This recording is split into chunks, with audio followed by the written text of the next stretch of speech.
করে কি মাথায় চলে আসলো যে ঠাকুরকে দাওয়াত দিব, আর এলাকার সবচেয়ে বড় মন্দির যেটা আছে ওই ঠাকুরকে দাওয়াত দেবো।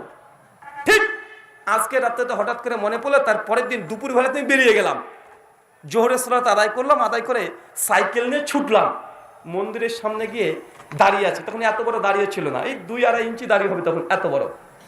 আর টাকনার উপরে কাপড় আছে, জামা প্যান্ট পরে আছি, তো দাঁড়িয়ে আছি। ঠাকুরমশাইকে দেখছি, ঠাকুরমশাইকে দেখছি যে কি আবার ছেলেটা এখানে দাঁড়িয়ে কেন, মুসলমান দেখে বুঝতে পারছে। তো অনেকক্ষণ দেখার পরে 15-20 মিনিট পর ঠাকুরমশাই নিজে চলে এসেছেন, পণ্ডিতজি এসে যে বাবা কিছু বলতে চাচ্ছ?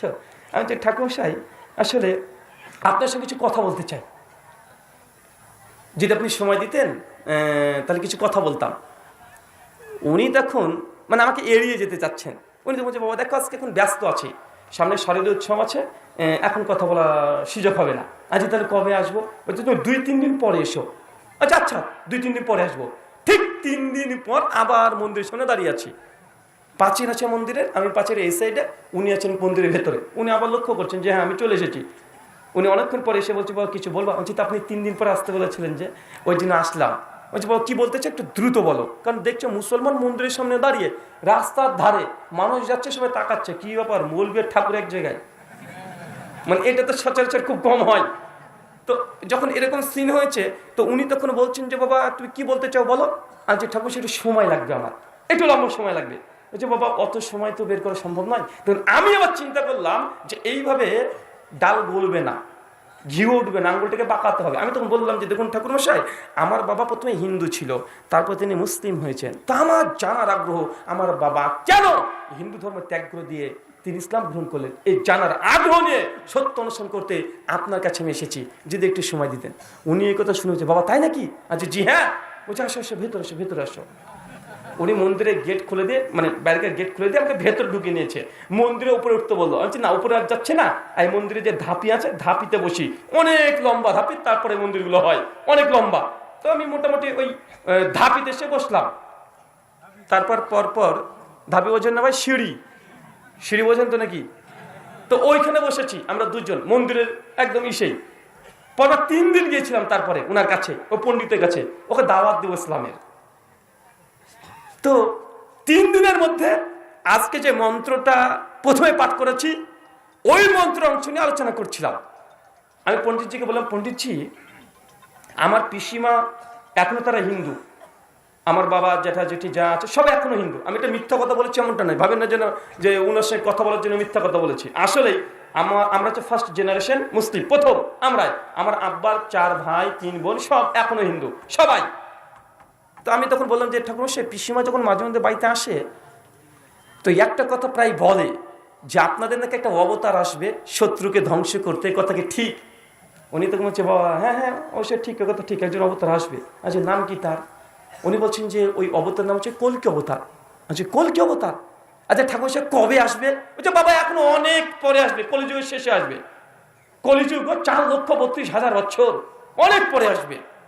আমি তখন বললাম যে ঠাকুরমশাই কল্কি অবতার যদি চলেই আসে পৃথিবীতে, ধরুন এখন যদি কল্কি অবতার চলে আসে, প্রায় 750 থেকে 800 কোটি মানুষ, প্রায় 800 কোটি মানুষের মধ্যে কল্কি অবতার কিভাবে চিনবেন আপনি যেটা আপনাদের অবতার? বলছে বাবা শাস্ত্রে অনেক কথা লেখা আছে, তাকে আমরা চিনতে পারবো, অবশ্যই চিনতে পারবো। মানে আমি তাকে বারবার প্রশ্ন এই জন্য করছি, উনি যদি উত্তর দিয়ে দেন আমার আলোচনা করতে সুবিধা হবে। এখন ও যদি মূর্খ হয়, নাই জানে, ওর সঙ্গে কথা বলে কাজ হবে? তো যত বলবে উত্তর দিবে আমাদের সহজ হয়ে যাবে। আমি তখন তারপরে বললাম যে ঠাকুর মশাই এই 800 কোটি মানুষের মধ্যে বুঝবেন কিভাবে? বলছে বাবা শাস্ত্রে লেখা আছে। আমি যে কি লেখা আছে? উনি তখন বলছেন যে আমাদের অবতার যখন আসবে তার হাতে একটা তরবারি থাকবে, তরবারি, সোর্ড, SWORD, সোর্ড, তরবারি থাকবে, খংরা। আর তিনি আসবেন উট অথবা ঘোড়ার পিঠে চড়ে। আমি তখন বললাম যে ঠাকুরমশাই তাই? আচ্ছা কেন আসবেন? বলছে শত্রুকে ধ্বংস করতে। আমি তখন একটু মাথা নিচু করে বললাম ঠাকুরমশাই মানে কেমন যেন একটা লাগছে। যে কেমন লাগছে? তো উনি তখন বলছি যে আপনি বললেন যে কল্কি অবতার আসবে দুনিয়ার শত্রুকে ধ্বংস করতে, মেনে নিলাম। কিভাবে ধ্বংস করবেন? হাতে থাকবে তরবারি। তো আজকে কি তরবারির যুগ? বলেন আজ তরবারির যুগ?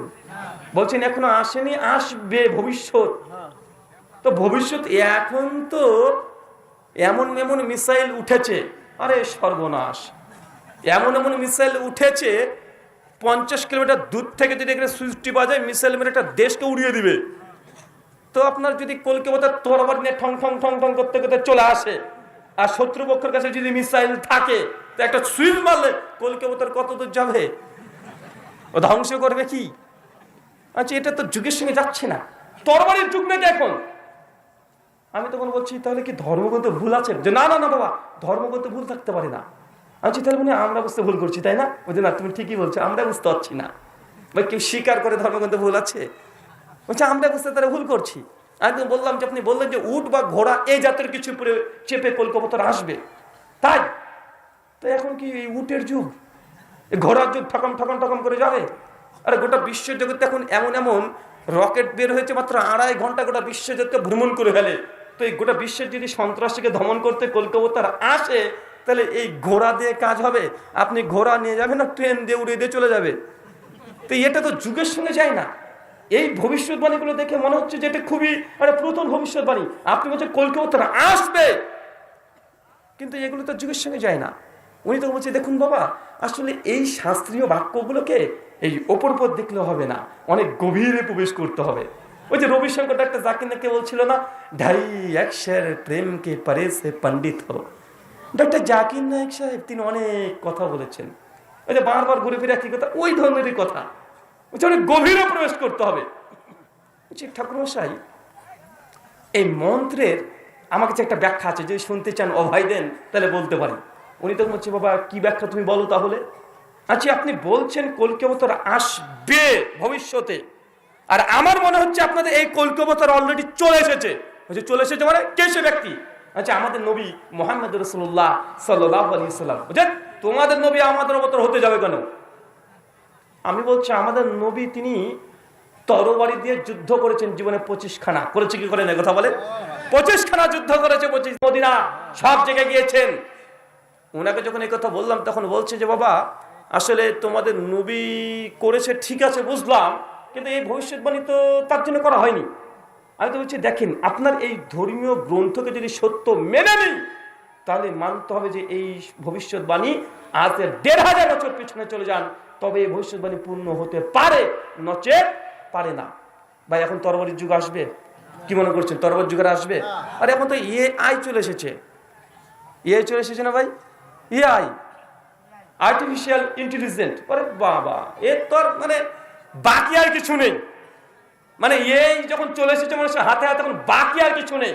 মানে গোটা দুনিয়া মানে হাতের মুঠে সেকেন্ডের মধ্যে চলে আসে। ভাই চ্যাট জিপিটি আছে না ভাইজান? আগে ভাবতাম যে গুগল, আমি তো বলেছিলাম গুগল হচ্ছে আল্লামা গুগল হাফেজাহুল্লাহ, কিন্তু এখন চ্যাট জিপিটিকে কি টাইটেল দেবো রে ভাই? মানে গুগলের চাইতে ভয়ঙ্কর চ্যাট জিপিটি। গুগলে যদি কিছু সার্চ করেন বিভিন্ন লিঙ্ক শেয়ার করে, চ্যাট জিপিটি যা প্রশ্ন করবেন ডিরেক্ট ঠিক উত্তরটা বের করে দিয়ে দেয়, তাই না ভাইজান?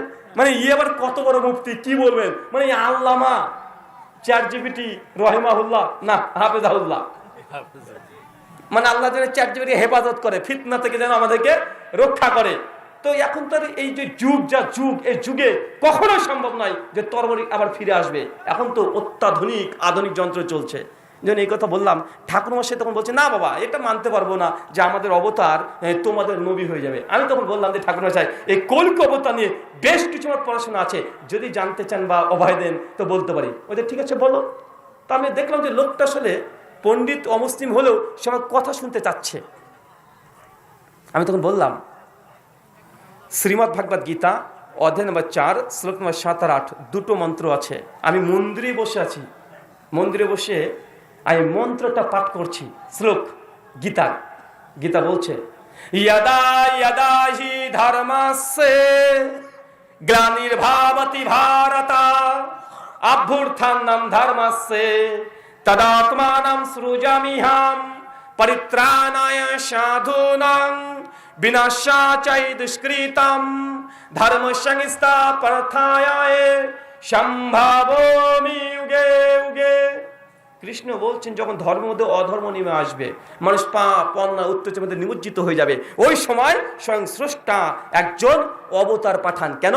পরিত্রাণায় সাধুনাং ভালো মানুষকে রক্ষা করতে, বিনাশাচার দুষ্কৃতাম, খারাপকে ধ্বংস করতে, ধর্ম সংস্থাপনার্থায়া, আর ধর্মকে প্রতিষ্ঠা করতে, সম্ভাবমি উগে উগে ঈশ্বর প্রত্যেক যুগে একজন অবতার পাঠায়। তার মানে বোঝা গেল অবতার কেন আসে? ধর্মকে প্রতিষ্ঠা করতে, শিরক বিদআতকে উৎখাত করতে। এটা গীতার মধ্যেও স্পষ্ট লেখা আছে। শুধু আছে সংস্কৃতিতে, যদি আমরা এটা অনুবাদ করি ইসলামিক টার্ম দিয়ে, অনুবাদ এটাই হবে যে শিরক বিদআতকে উচ্ছেদ করতে, ধর্মকে প্রতিষ্ঠা করতে আল্লাহ যুগে যুগে নবী রাসূলকে প্রেরণ করেন। আমি যখন এই মন্ত্র পাঠ করেছি আর মন্দিরে বসে আলোচনা করছি, পাশে দেখছি মন্দিরে অনেকগুলো গ্রামের মেয়েগুলো উঠে বসে আছে। অনেকগুলো মেয়ে, মানে সব কাকিমা, মানে বয়স্ক সব এসে বসে আছে। আমরা বসে আলোচনা করছি, ওর মন্দির ওই চারিদিকে গোল হয়ে ঘিরে আছে। আল্লাহি, আল্লাহ কসম করে বলছি, মিথ্যা বলছি না। তো আমি যখন মন্ত্র পাঠ করছি আর তারা মন দিয়ে শুনছে, তো মহিলাগুলো পাশে এসে গল্প করে বলছে, এ পণ্ডিতজির বাড়ি কোথায়? মানে মন্দিরের যিনি পুরোহিত তাকে জিজ্ঞেস, এই পণ্ডিতজির বাড়ি কোথায়? যখন এই কথা বলেছে তখন ওই পণ্ডিত মশাই তখন বলছে যে ইনি আসলে পণ্ডিত না, ইনি ঠাকুর নয়, ইনি একজন মুসলমান। উনারা তখন অবাক, বলে কিরে মুসলমান মানে? এরকম করে মন্ত্রপাঠ করছে। অনেক আলোচনা। আমি ঠাকুর মশাইকে বললাম যে ঠাকুর মশাই, কল্কি পুরাণ 2য় অধ্যায় মন্ত্রমা 4 যে কল্কি অবতারে আসার কথা বলছে, মন্ত্র তো বলছে চতুর্ভি ভাতৃভীর এবং কালিস্বামী কালিকায়ন। এই কল্কি অবতারে 4 জন বন্ধু থাকবে, ভাতৃভীদ এবং 4 জন ভাই থাকবে, কালিস্বামী কালিকায়ন, যারা শত্রুকে ধ্বংস করতে সহযোগিতা করবে। আমি 4 জন কার কথা বলছে? হযরত আবু বকর, ওমর, ওসমান, আলী, 4 খলিফার কথা বলছে। আপনার কল্কি পুরাণে এটাই লেখা আছে। উনি তখন বলছে, বাবা এই 4 খলিফার নাম আমরা জানি। কেন? ইতিহাস বই কমপক্ষে হলে পড়েছে। আমি তখন বলছি যে কল্কি অবতারের বাবার নাম, মায়ের নাম, তার জন্মস্থান 3টে শাস্ত্রের মধ্যে মজুদ আছে। ভাগবত পুরাণ অধ্যায় 12 শ্লোক নম্বর 18 থেকে 20 পর বলা হয়েছে, সম্বালা বিষ্ণু যশস্য গৃহ পদুর্ভাব মহাম সুমাতান মাতার বিভকন্যা দায়িনী তন্নিদেশাত। কল্কি অবতার জন্মগ্রহণ করবেন শাম্বালা শহরে, বিষ্ণু যশস্য গৃহ, বিষ্ণু যশার গৃহে, সুমাতাং মাতারি, তার মায়ের নাম সুমতি। কয়টা জিনিস পেয়েছি বলেন তো? বাবার নাম, মায়ের নাম, জন্মস্থান।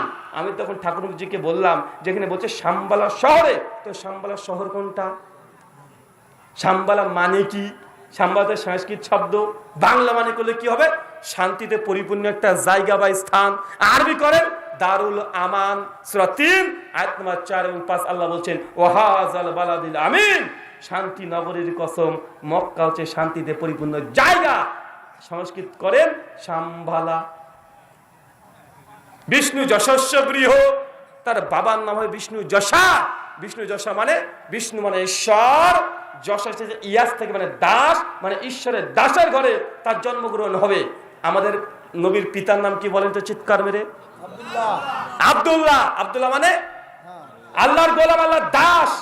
সংস্কৃত বলছে বিষ্ণু যশা, আরবি করেন আব্দুল্লাহ। আমি যখন এই কথা বলেছি ঠাকুর মশাই দেখছি উনি আর কোনো কথা বলছেন না। আরে ঠাকুর মশাই আপনার কি মনে হচ্ছে? এই যে ভবিষ্যৎবাণী শাস্ত্রে বলছে, প্রত্যেকটা ভবিষ্যৎবাণী তো আমাদের নবীর সঙ্গে মিলে যায়। উনি তখন বলছেন যে বাবা তোমার কথা যুক্তি আছে। উনি এখন ইস্টার করছেন, অস্বীকার করছেন না, তোমার কথা যুক্তি আছে। এই শাস্ত্র গভীরভাবে আমাদেরকে দেখতে হবে। তারপরে বলছে বাবার নাম হলো, মায়ের নাম বলছে সুমাতান মাতারি বিভোগ, তার মায়ের নাম সুমতি। সুমতি মানে শান্তিময়, অচঞ্চল। ভাই বলেন তো আমাদের নবীর মায়ের নাম কি ছিল? আমিনা। বাংলা মানে শান্তিময়, অচঞ্চল। দেখেন বাবার নাম বিষ্ণু যশা, আরবি আব্দুল্লাহ, মায়ের নাম সুমতি, আরবি আমিনা, জন্মস্থান শাম্বালা, আরবি দারুল আমান মক্কা।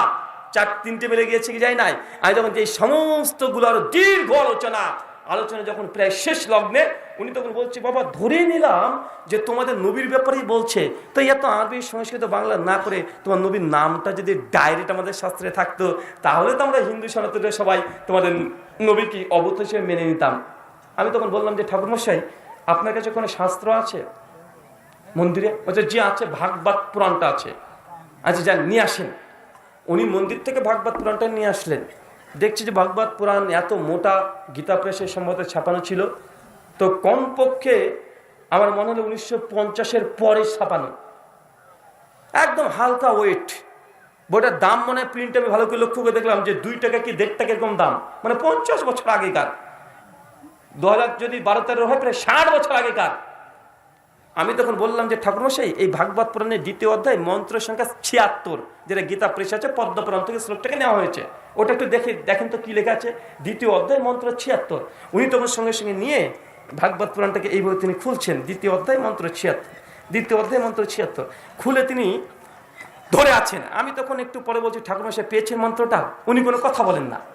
আবার একটুবার বলি যে ঠাকুরমশাই মন্ত্র পেয়েছেন? উনি কিছু বলছেন না। আবার বলেন, ঠাকুরমশাই যদি না পান আমাকে দেন, আমি বের করে দিচ্ছি।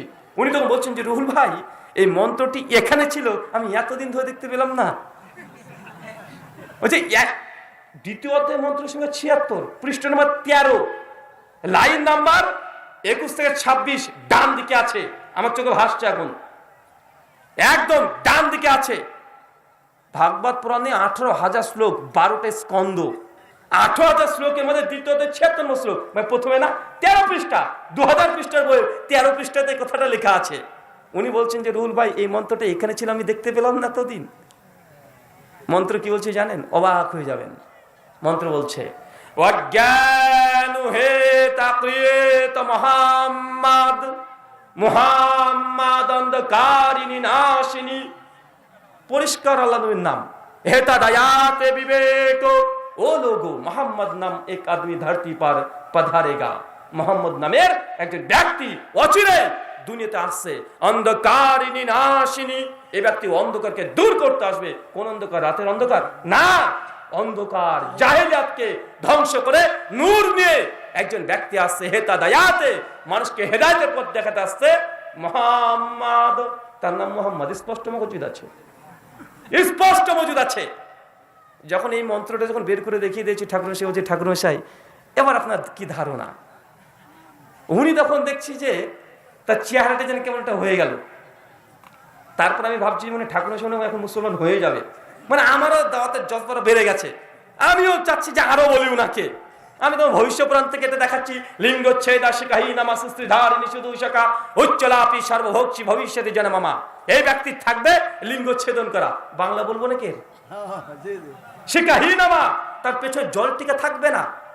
বৈষ্ণব ঠাকুরা দেয় না জল টিকা পেছনে? উচ্চলাপি, উচ্চ স্বরে আহ্বান করবে আল্লাহু আকবার, আল্লাহ আজান, সর্বভোক্ষী, সমস্ত কিছু খাবে, শুকরের মাংস খাবে না।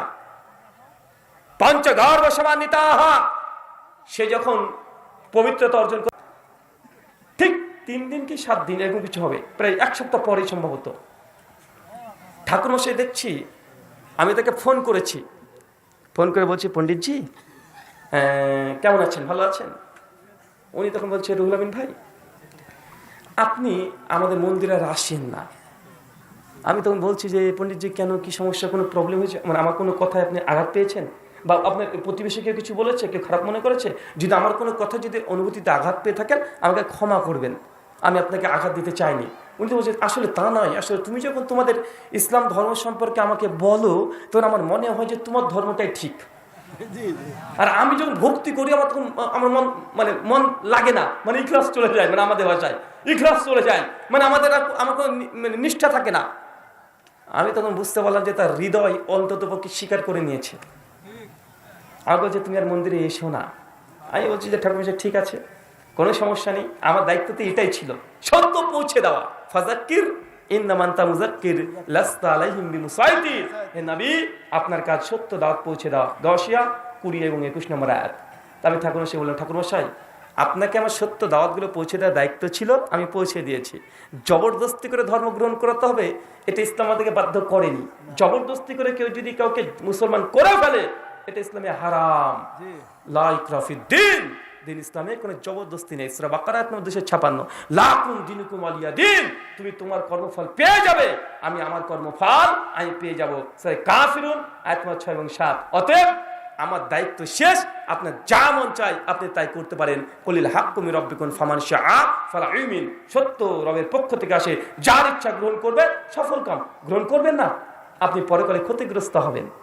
উনি তখন বলছেন ঠিক আছে বাবা, তাই বলে তিনি ফোনটা রেখে দিলেন। তারপরে মোটামুটি মানে 2-3 বছর তার সঙ্গে আমার রাস্তায় দেখা হতো, মানে একই রাস্তায় যাওয়া আসা। যখন যেতাম ঠাকুরমশাইকে দেখালো, দূর থেকে বলতেন ঠাকুরমশাই কেমন আছেন, আর উনি বলতেন হ্যাঁ হরে কৃষ্ণা। এই হরে কৃষ্ণ বলে হাত থেকে উঁচু করে দিল, আমি একবার হাত থেকে উঁচু করে দিলাম, উনি চলে গেলেন, আমি চলে গেলাম, আর পরে আর কোনো কথা হয়নি। ইদানিং আর দেখতে পাই না, সমুদ্রের মন্দিরে মনে তিনি দায়িত্বশীল নেই, অনুযায়ী চলে গেছেন। তো আমি এই আলোচনা থেকে তাকে যেটা বোঝার চেষ্টা করেছিলাম, জান্নাত যদি কোনো সনাতনী হিন্দুরা যদি যেতে চায়, নবীর আনুগত্য ছাড়া জান্নাত যেতে পারবে না। কেন বলেন তো? আমরা যেমন বিশ্বাস করি 1,24,000, যদিও সনদের দুর্বলতা আছে, মিশকাত 5337 নম্বর হাদিস, শেখ আলমানি হাসান বলেছেন, কিন্তু হাদিস মান আসলে যাই, শেখ শোয়েব আরনাউত, ইমাম হাজার আসকানি, ইমাম জাউজি সব হাদিসকে দুর্বল বলেছে। তারপরে যে ধরে নিই 1,24,000 নবীর ইসলাম আমরা বিশ্বাস করি না ভাইজান? করি।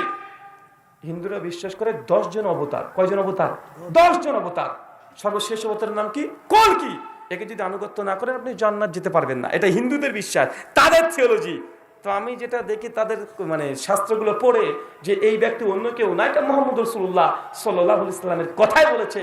তো হিন্দুরা যদি জান্নাত যেতে চায়, স্বর্গ যেতে চায়, মোক্ষ বৈকুণ্ঠ ধামে যদি যেতে চায়, কার আনুগত্য করতে হবে? কার বলেন? একজন ব্যক্তি, মুহাম্মদ সাল্লাল্লাহু আলাইহি ওয়াসাল্লাম। তার আনুগত্য ছাড়া কোনো অমুসলিম জান্নাত যেতে পারবে না। বাইবেলের কথা কোনো বাদই দিলাম।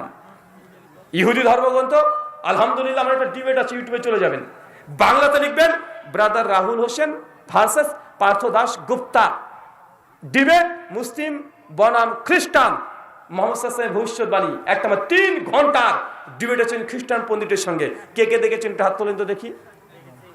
দেখেছেন না? মাশাআল্লাহ। দেখবেন ওই খ্রিস্টান ও দাবি করেছিল যে আল্লাহর নবীর ভবিষ্যৎবাণী তাদের বাইবেলে নাকি নাই। আমি বলেছিলাম আছে। এই জন্য বাইবেলের যে মূল ভাষা, কুই ভাষা বলেন তো ভাইজান? কি ভাষা? হিব্রু। আমি হিব্রু সে সময় জানতাম না।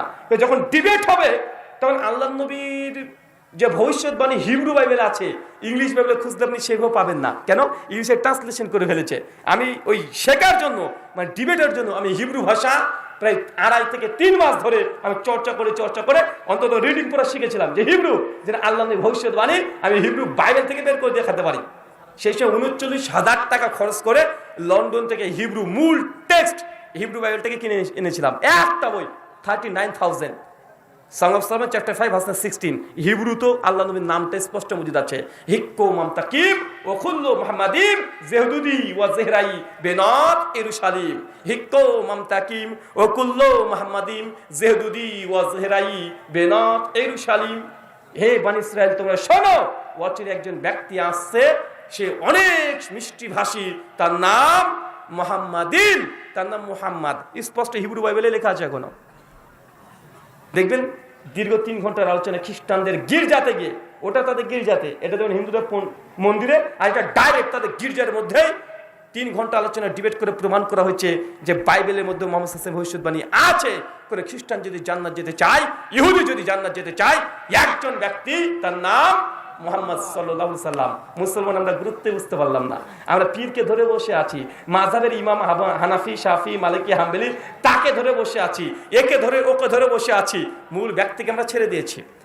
আল্লাহ সুবহানাহু ওয়া তাআলা তুমি বুঝা তৌফিক দান করে সকলে পড়ি আমিন আমিন। আল্লাহ যে কথা বললাম এটা মুসলিমদের কল্যাণের চাইতে এই বার্তাগুলো, এই কথাগুলো অমুসলিমদেরকে তাদের হৃদয়ে ঈমানের নূর দান তুমি করো, সকলে পড়ি আমিন।